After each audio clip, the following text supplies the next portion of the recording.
Oke, kita mulai. Jadi kita masuk ke dalam pipe sim.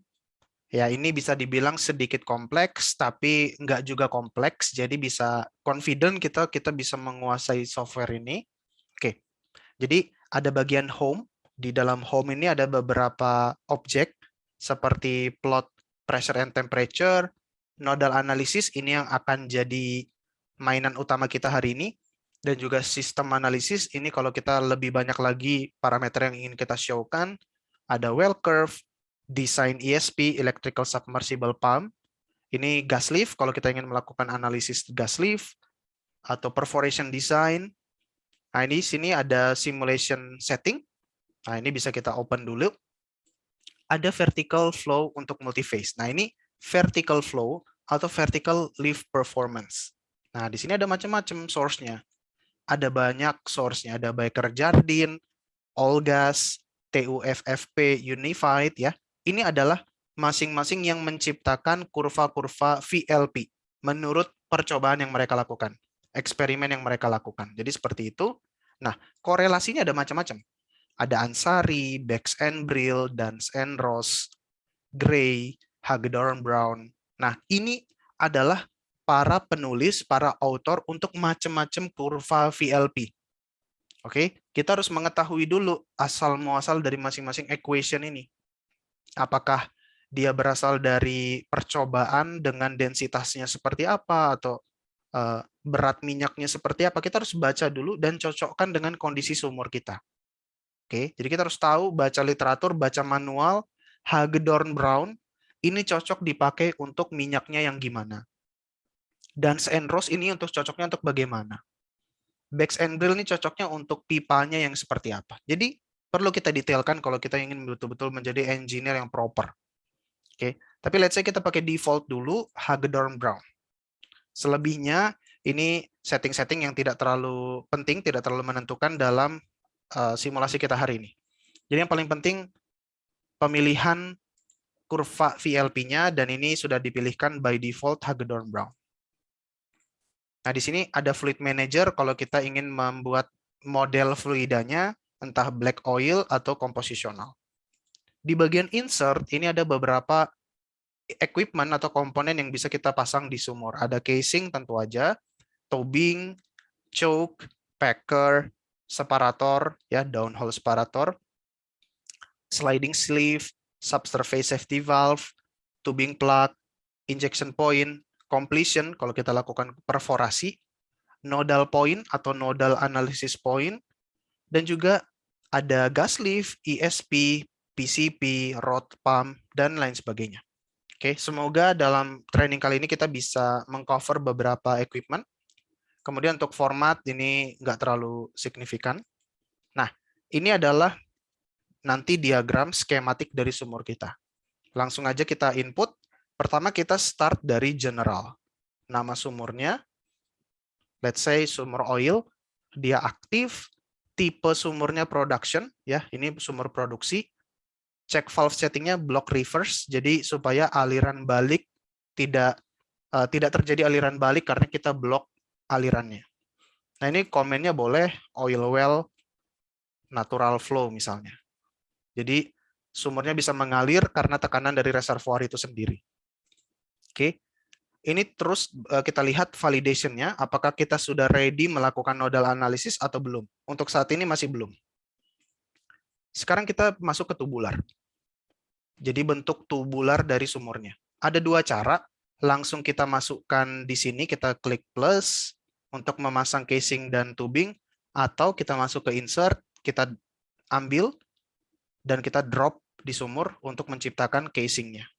Oke, secara otomatis tabelnya langsung diupdate dengan seperti ini. Tubing juga. Oke, jadi kita sudah punya casing dan kita sudah punya tubing. Kita namain di sini casing, kita namain di sini tubing. Nah, casing, tubing sama seperti pipa-pipa pada umumnya, pipa industrial itu ada katalognya, ada macam-macam.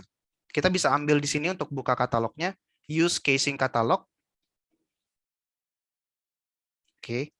Terkadang ya seperti ini kalau kita menggunakan software kadang-kadang bisa lama gitu ya. Jadi hati-hati membuka fitur-fitur tertentu untuk meeting-meeting yang tertentu gitu ya. Kalau meeting penting atau training, kadang-kadang agak hati-hati membuka fitur tertentu karena bisa lama loadingnya. Nah ini teman-teman bisa lihat sangat-sangat lengkap. Ya, very comprehensive. Ini banyak sekali casing-casing yang bisa kita pakai. Oke, bisa kita langsung pilih di sini 503 dan kita klik OK, nanti langsung terupdate di tabel kita. Oke, seperti itu. Tapi kita pakai cara manual aja. Jadi ada casing, ada tubing ya teman-teman. Tubing juga bisa seperti itu. Nah, ini kita mulai dulu casingnya kita taruh dasarnya di 10.000 feet dengan diameter internalnya, internal diameternya 5,791, tebal thickness dari wall-nya 0,417, roughness-nya ya tadi ada relative roughness ya, itu mirip-mirip dengan roughness di sini, tapi roughness di sini sudah inci ya, jadi ini absolute roughness. Tadi di bagian friction kita ada absolute roughness, ada relative roughness. Nah, ini untuk casing, tubing, kita pasang tubing dengan panjang sampai 8372. Nanti kita lihat ini akan memanjang tubingnya. Oke, dia memanjang. Kemudian dengan internal diameternya 3,476. Oke, dia langsung menebal atau melebar ya diameternya. Wall thickness-nya 0,262. Roughness-nya 0,001. Oke, udah beres tubular casing dengan tubing. Sekarang deviation survey. Ada macam-macam. Kita bisa bikin sumur vertikal, kita bisa bikin sumur miring 2 dimensi, atau bisa juga sumur horizontal, atau bahkan sumur 3 dimensi. Ini yang lebih berat lagi ya. Pengeboran 3 dimensi itu sangat challenging. Tapi kita start simple, kita bikin sumur vertikal. Depth reference-nya original RKB, rotary Kelly bushing gitu ya. Well depth-nya, wellhead depth-nya, jadi pada kedalaman berapa kepala sumur kita? Di kedalaman 0 feet.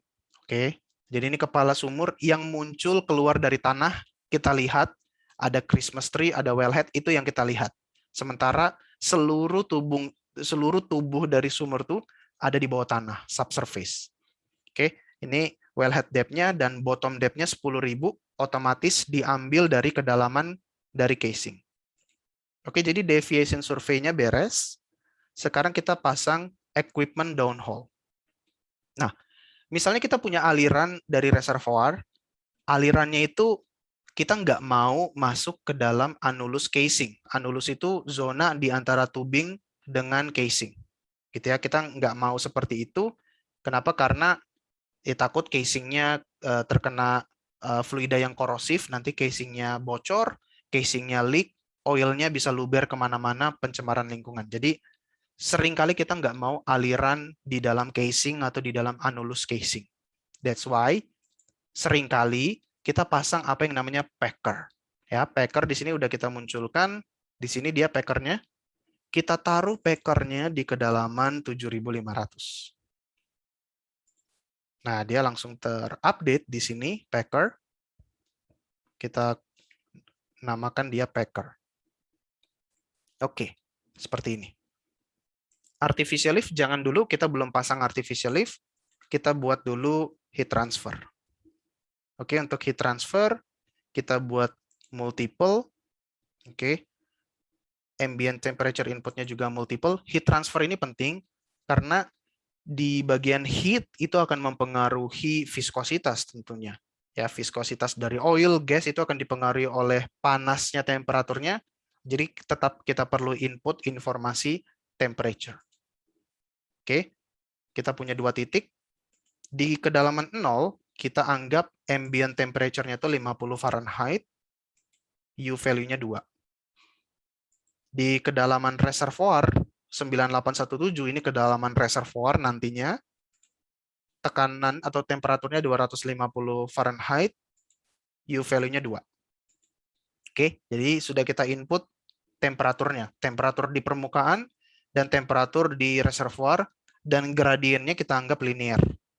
Ya, karena seringkali geothermal gradient, temperatur gradient itu linear seperti ini. Oke, Untuk heat transfernya udah beres. Sekarang yang paling penting completion-nya. Ini merepresentasikan reservoir kita. Nah, kita buat dulu. Kita klik tambah di sini. Kita namakan completion. Oke. Geometri profilnya vertikal ya, sumur vertikal, fluid entry single point. Nah, kita ingin pasang perforasi atau kompresi itu di mana kita taruh di 98817 yang merupakan kedalaman reservoir.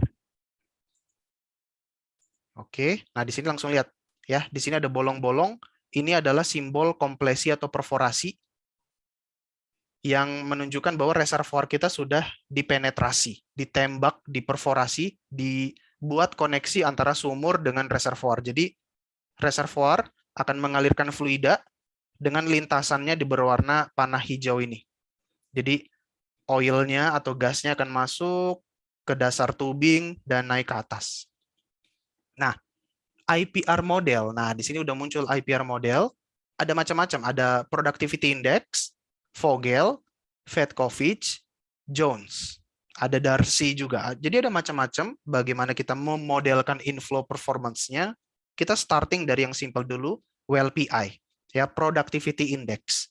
Nah, teman-teman kembali lagi nanti bisa dilihat lagi Productivity Index itu apa sih? Nah, itu bisa dipahami. Kita let's say starting point-nya tekanan reservoir 5000 PSI, temperaturnya 250 seperti yang sudah kita input di heat transfer, basisnya dia liquid ya. Dia liquid, kita fokus dulu di liquid, dan productivity index-nya berapa? Kita starting productivity index let's say 0,2. Oke, dan di bawah bubble point ini direkomendasikan kita cek untuk Vogel. Jadi di bawah bubble point itu dia akan pakai Vogel equation untuk mengkonstruksi IPR-nya. Nah, di sini belum muncul nih IPR-nya mana? Karena kita belum memodelkan fluidanya. Jadi kita dari sini kita modelkan dulu fluidanya. Sen ini belum muncul karena memang kita tidak memasukkan opsi penggunaan sen. Kita tambah dulu fluid model. Kita tambah. Oke, kita sebut oil. Nah, ini adalah properti atau karakter dari fluida kita. Water cut-nya, misalnya 0, pure oil, tidak ada water ya. Gasnya berapa? Gas oil ratio, rasio antara laju alir gas dengan oil, let's say kita 202.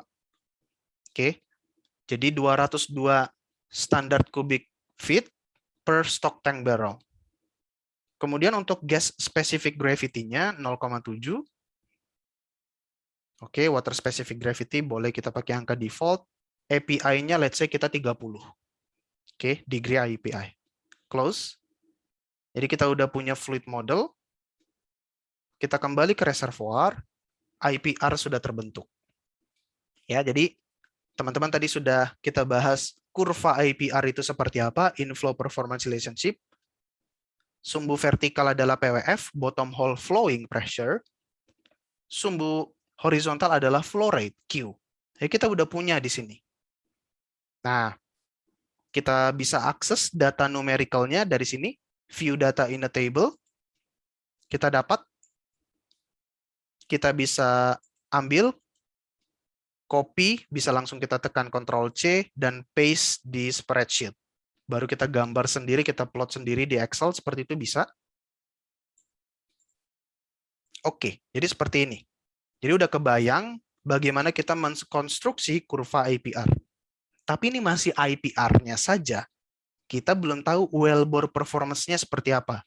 Untuk wellbore performance, kita lakukan langsung dengan nodal analysis. Jadi di sini validation-nya sudah green, udah oke. Sudah ready kita melakukan nodal analysis. Kita langsung pergi ke nodal analysis. Nah, dia bertanya, kita ingin membuat nodal analisisnya di mana? Seperti tadi saya bilang, nodal analisis itu bisa dilakukan dimanapun, yang penting pertemuan antara dua komponen. Komponen reservoir, wellbore, flow line, station. Nah, kita mau fokus nodal analisis di bottom hole, tadi saya bilang. Jadi kita pilih bottom hole.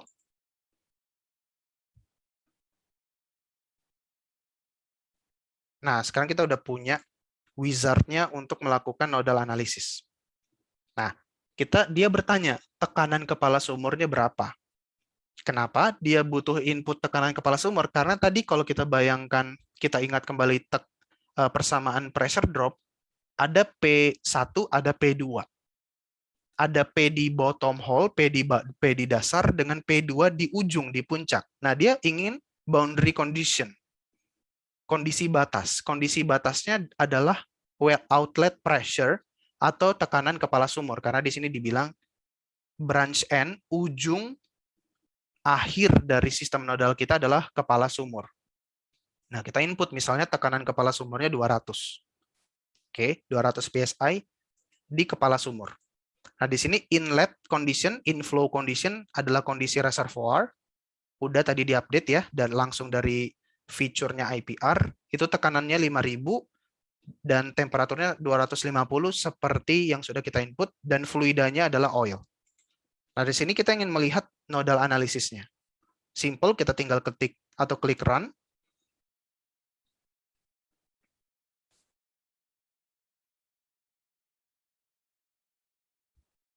Yes, beres. Jadi kita sudah bisa menciptakan nodal analisis IPR dengan VLP dan cross section-nya, teman-teman. IPR berwarna biru, VLP-nya berwarna merah. Seperti ini. Dan kita punya operating point yang merupakan intersection dari IPR dan VLP. Jadi kalau ditanya laju alirnya berapa, di sini 306 stock tank barrel per day, tekanan dasar sumurnya 3467. Kita juga bisa memunculkan bubble point di sini. Jadi ini adalah bubble point. Jadi di bawah bubble point dia akan pakai persamaan Vogel. Inilah di bawah sini, ini adalah hasil dari Vogel equation. Di atas bubble point dia pakai productivity index.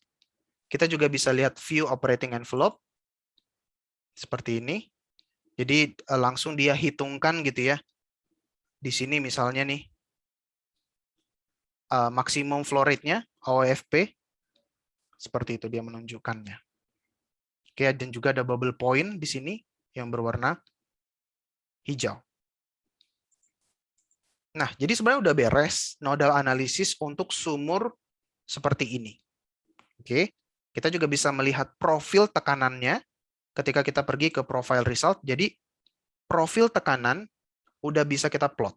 Kita starting dari tekanan reservoir 5000, terus kita produksi, ada terjadi pressure drop, tekanan dasar sumur di sini. Di mendekati 3500 atau tepatnya 3467. Ini adalah tekanan dasar sumur. Terus kita produksikan gitu ya, tekanannya di sepanjang sumur, di sepanjang tubing naik atau turun ya. Dan tekanan di puncak, tekanan di kepala sumur adalah 200. Di sini jadi 200. Kita bisa plot apapun, kita buka di sini, macam-macam kita bisa plot parameternya, tergantung kebutuhan studi kita. Sama kita bisa ambil datanya di sini, ya, view data in a table, kita bisa copy dan paste ke spreadsheet. Demikian juga dengan nodal analysis, kita bisa ambil datanya, view data in a table, kita bisa copy IPR dan VLP-nya. Oke. Nah, sekarang kita tertarik melakukan sensitivity analysis. Sekarang kita bermain-main dengan skenario. Nah, kita lakukan inflow sensitivity. Ya, kita bisa mainkan skenario inflow-nya atau outflow-nya. Tadi di pembahasan sebelumnya kita lihat skenario-nya kalau skin-nya berbeda untuk IPR, untuk inflow. Atau outflow-nya tadi kalau tubingnya diameternya berbeda-beda. Seperti itu ya. Nah, sekarang kita buat kalau kita mau memvariasikan tekanan reservoir. Kita pilih completion, kita mau lihat pengaruh perubahan tekanan reservoir. Misalnya kita punya tekanan reservoirnya turun sampai 3200, 3600, dan 4000. Oke, dan juga 5000 tekanan kita yang awal. Sekarang kita lihat apakah sumurnya bisa mengalir. Kalau tekanannya turun, kita run lagi.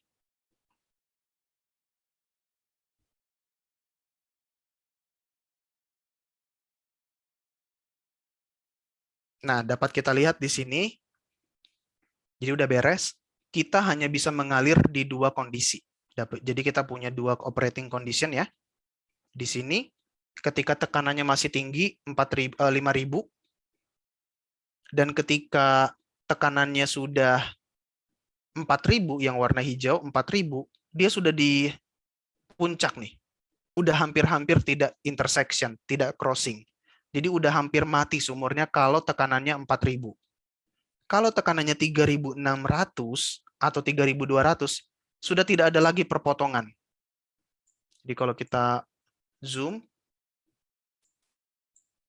ya tidak ada perpotongan di sini. Artinya sumurnya mati. Oke, ketika sumurnya mati, tidak bisa lagi natural flow. Dan kalau natural flow sudah berhenti, tekanannya tidak cukup untuk mengalir, ya kita harus pasang artificial lift. Dan itu yang akan kita lakukan. Oke, jadi udah beres di sini ya. Jadi mau tidak mau, kita harus pasang artificial lift.